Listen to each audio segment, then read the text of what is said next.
মধ্যপ্রাচ্যে নতুন করে কি আরেকটি বড় যুদ্ধের ছায়া ঘনিয়ে আসছে? সিরিয়ার সঙ্গে যুদ্ধ এখন অবশ্যম্ভাবী। ইসরায়েলের এক মন্ত্রীর এমন হুঁশিয়ারি নতুন উত্তেজনার জন্ম দিয়েছে। গত মঙ্গলবার সিরিয়ার কুনেইত্রা এলাকায় ঘটে যাওয়া সাম্প্রতিক ঘটনার পর ইসরায়েলের প্রবাসী বিষয়ক মন্ত্রী আমিচাই চিকলি জানান, সিরিয়ার সামরিক তৎপরতা ইসরায়েলের জন্য বড় ধরনের নিরাপত্তা হুমকি তৈরি করেছে। এর আগে সামাজিক যোগাযোগ মাধ্যমে ছড়িয়ে পড়া কয়েকটি ভিডিওতে দেখা যায় সিরিয়ার নিরাপত্তা বাহিনী ও সশস্ত্র ব্যক্তিরা কুনেইত্রার কাছে ইসরায়েলি সেনাদের অবস্থানের খুব কাছে চলে আসে।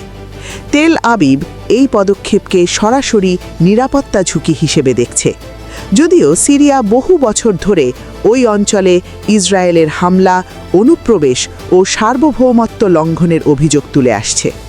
হিব্রু দৈনিক ইয়েদিয়থ আহারন্থ জানায়, মঙ্গলবার কুনেইত্রায় ইসরায়েলি সেনাদের সঙ্গে কয়েকজন সিরীয় সাধারণ নাগরিকের মধ্যে উত্তেজনা দেখা দেয়।